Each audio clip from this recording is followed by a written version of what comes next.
एक और युवक ने आत्महत्या की है और मुख्यमंत्री की तरफ से कहा गया है कि मराठा रिजर्वेशन को लेकर जिस तरह से मराठा समाज के युवक आत्महत्या कर रहे हैं ऐसे न करें, अपनी परिवार के बारे में सोचें। बात ऐसी है भाई, अब तक 3 आत्महत्या हो चुकी, 3 आत्महत्या एक महीने में, जब से उनके नेता मनोज जरांगे पाटिल ने अनशन छोड़ा है और 1 महीने की मोहलत दी है सरकार को, और पूरे महाराष्ट्र में घूम रहे हैं लोगों में जागरूकता करने के लिए। और 1 महीने में 3 युवाओं ने आत्महत्या की है मराठा आरक्षण के लिए। सरकार क्या कर रही है, ये पहली बात। सरकार ने 1 महीने में क्या किया? मुख्यमंत्री वहाँ गए थे अंतरवेली गांव में और वहाँ आश्वासन दिया था कि हमें 1 महीने का टाइम दीजिए, हम ज़रूर उसमें से कुछ ना कुछ सोल्यूशन निकालेंगे। आज मैंने देखा कि हर अखबार में उनकी एडवर्टाइजमेंट है कि हम आरक्षण दे रहे हैं, टिकने वाला आरक्षण दे रहे हैं। अब टिकने वाला आरक्षण देने के लिए आपको कितना समय चाहिए, ये पहली बात। दूसरी बात, आपके ही मंत्रिमंडल में, आपके ही पार्टी में ऐसे लोग हैं जो पूरा माहौल ख़राब कर रहे हैं। दिवाली से पहले क्या महाराष्ट्र में आप दंगे भड़काना चाहते हैं? छगन भुजबल जी का एक अलग राय है, शिंदे गुट के कुछ नेता है जो अपने आप को मराठा समझते हैं, वो भड़काऊ भाषा मनोज जरांगे पाटिल के खिलाफ बोल रहे हैं कि हम वो कुंडी वाला सर्टिफिकेट नहीं लेंगे, हम मराठा है। ये जो बात है, ये जिनको ज़रूरत है, जो आर्थिक दृष्टिया फिनेंशियली वीकर सेक्शन है मराठा समाज में, उनके लिए ये मांग हो रही है कि हमको कुंडी सर्टिफिकेट दीजिए फॉर आरक्षण। लेकिन आपने आपको जो बड़े मराठा मानते हैं, उनके पास सब कुछ है, जो दर दिन मर्सिडीज़ कारों में घूमते हैं, बंगले में रहते हैं, ऐसे कुछ सरकार में लोग बैठे हैं, वो लोगों ने विरोध किया है। फिर छगन भुजबल जी की एक अलग दिशा चल रही है, उससे पूरे महाराष्ट्र में एक कन्फ्यूजन पैदा हुआ है इस मामले में। और मुख्यमंत्री टोटल फेल्यूर है, देवेंद्र फडणवीस फेल्यूर है, अजीत पवार तो भाग रहे हैं कोई सवाल पूछते हैं तो उनसे इस मामले में, और लोग आत्महत्या कर रहे हैं। ये कब तक चलेगा, कब तक चलेगा ये? और कितने लोगों की जान आप लेना चाहते हैं? सर, मराठीमध्ये मराठा आरक्षणावरून सध्या सरकारने ज्या जाहिराती केलेल्या आहेत त्याच्यावर द्विधा मनस्थिती ईडब्ल्यूएसची एक जाहिरात केलेली, ज्याच्यामध्ये मराठ्यांनी किती लाभ घेतला ईडब्ल्यूएसचा ते जाहिरातीमध्ये प्रमोट करण्यात आलेलं। परत आज पुन्हा सरकारला आरक्षण द्यायचं आहे की नाही, हे स्वतः मराठा समजणाऱ्या मुख्यमंत्री शिंदे, अजितदादा पवार यांनी समोर येऊन सांगायला।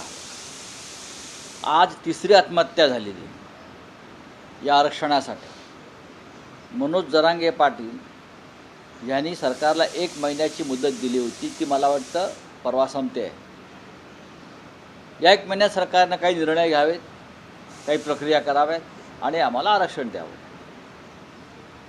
ती मुदत संपते आहे। यात 1 महिन्याच्या काळामध्ये 3 गरीब मराठा युवकांनी आत्महत्या केल्या आरक्षणाच्या मुद्द्यावर। सरकारच्या डोळ्याची पापणीही हल्ली नाही, लक्षात घ्या।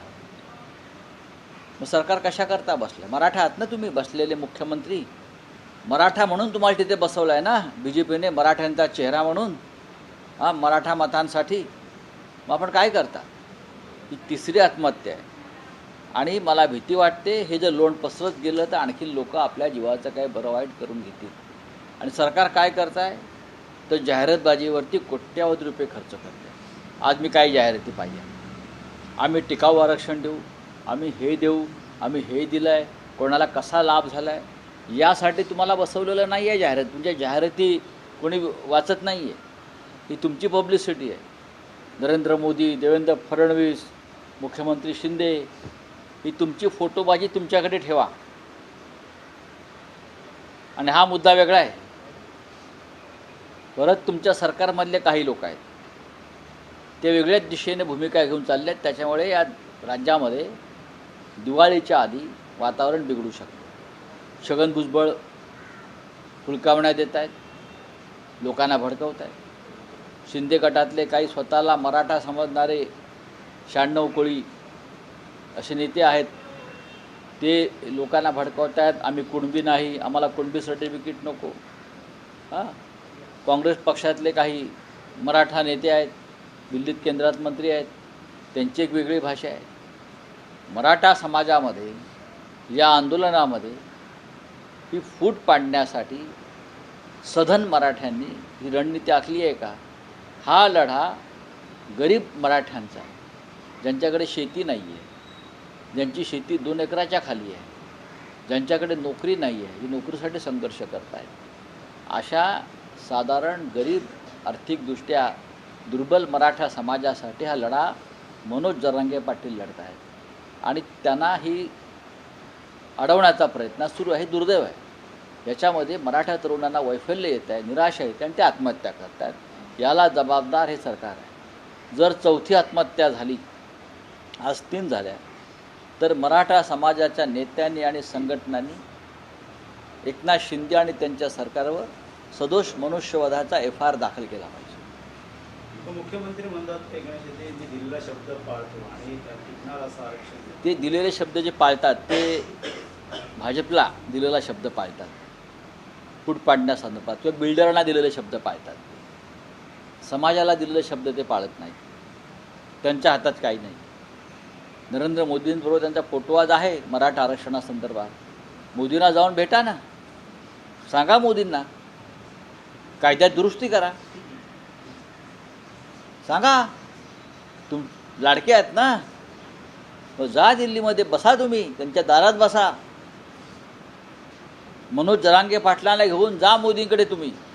देवेंद्र फडणवीस, अजित पवार आणि एकनाथ शिंदे यांनी मनोज जरांगे पाटलांना घेऊन मोदींकडे जावं आणि येताना कायद्यात दुरुस्ती केल्याचं कागद घेऊन यावं.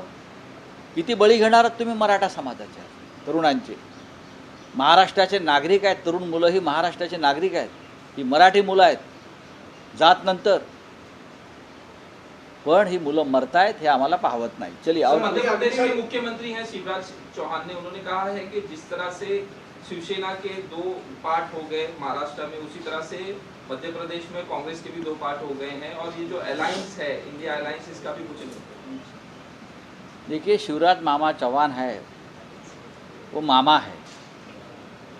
अब ये मामा जो बोल रहा है वो 4 दिसंबर के बाद मामा की बोलती बंद होने वाली है. शिवसेना की चिंता आप मत करें मामा जी, हम सक्षम हैं. शिवसेना क्या है अगर आपको देखना है तो कल मुंबई में आइए और शिवसेना की दसरा रैली देखिए और मामा जी को कहिए, मैं मामा जी को कहना चाहता हूँ, दिल्ली में जाइए और आपके जो नेता है नरेंद्र मोदी जी और अमित शाह, उनको कहिए कि मुंबई महानगर पालिका का चुनाव लेने का हिम्मत करिए. आप हिम्मत, मुंबई, ठाणे, नासिक, पुणे चुनाव से डरने वाले हमको कहते हैं, ये गलत है. मामा की क्या हालत उनके हाईकमांड ने बनाई है, सबको मालूम है. हाँ सर, अग्निवीर स्कीम जो सरकार ने लाई थी, इसमें अभी कंपनसेशन देने की बात कर रहे हैं. 1 करोड़ का कंपनसेशन देंगे अगर किसी की तरुण की या मृत्यु होती है. एक मृत्यु हो गई है, आपको मालूम होगा, एक लड़के ने आत्महत्या की अग्निवीर. उसके बाद ये सरकार को अक्ल आई है. जब सभी ने आवाज़ उठाया है तब अक्ल आई है अग्निवीर. इस प्रकार की योजना इजराइल में भी है, आपको मालूम होगा. 2 साल के लिए, 3 साल के लिए ये कॉन्ट्रैक्ट सैनिकों की योजना है. लेकिन आज भी इजराइल ज़मीनी युद्ध नहीं लड़ पा रहा है, सिर्फ एयर स्ट्राइक कर रहे हैं. कॉन्ट्रैक्ट सैनिकों से किसी भी युद्ध को नहीं, कॉन्ट्रैक्ट सैनिकों से कोई भी युद्ध नहीं लड़ा सकता है. आपने रशिया और यूक्रेन युद्ध में देखा, जो कॉन्ट्रैक्ट वाला आर्मी था वो पुतिन के खिलाफ चला गया उधर. तो ये जो चल रहा है ना, ये चुनाव तक सब चलेगा नाटक। चले, थैंक यू। रोहित पवार का बयान आया कि माने- अजीत पवार का फंड मतलब रोक के देवेंद्र फडणवीस कंट्रोल कर रहे हैं अजीत पवार को, और देखिए, कहा मुद्दे गया पर कि- मैं क्या बोलूँ, ठीक है। सर मतलब उसके इस- साथ साथ मालेगांवमध्ये महुआ आपण मुद्रा का जो दावा केस है, करण्यात आला। महुआ मुद्रा के केस में अभी पिनाकी मिश्रा जी को ऐड किया है बीजेपी ने। महुआ मुद्रा और पिनाकी मिश्रा इन दोनों का बताया इन सारी चीज़ों में महुआ मुद्रा के केस में, तो उसको आप किस तरह से देखना पड़ेगा। ये मुद्दे बहुत लीगल मुद्दे बन गए हैं, टेक्निकल मुद्दे बन गए हैं, मुझे चेक करना सर पड़ेगा। मल्लिकार्जुन खड़गे का बयान आया कि 5 राज्य में कांग्रेस आ रही है जो चुनाव, और अरविंद केजरीवाल ने भी कहा कि पहले ऑप्शन नहीं था लेकिन अब इंडिया अलायंस ऑप्शन है। क्या किस तरह से देखें? बात ऐसी है, खड़गे साहब ने जो कहा है कि 5 ही राज्यों में कांग्रेस आ रही है, मैं स्वागत करता हूँ। सभी राज्यों में यही माहौल है। मैं दूसरे शब्दों में कहूँगा, ये 5 ही राज्यों में भारतीय जनता पार्टी बुरी तरह से हार रही है और इंडिया जीत रही है। 5 ही राज्यों में, मध्य प्रदेश हो, राजस्थान हो, छत्तीसगढ़ हो, तेलंगाना हो, भाजपा तेलंगाना में तो है ही नहीं, कल वापस किसी की घर वापसी की है तेलंगाना में, मिजोरम में। ये 5 ही राज्यों में भाजपा बुरी तरह से और पूरी तरह से उनका सफाया हो रहा है, और इस सभी राज्यों में कांग्रेस बड़ी पार्टी है आज भी, तो कांग्रेस की सत्ता बनेगी। मैं मानता हूँ कांग्रेस की सत्ता यानी इंडिया की सत्ता है। लोकशाही मराठी ऐका, पहा, जागरूक रहा।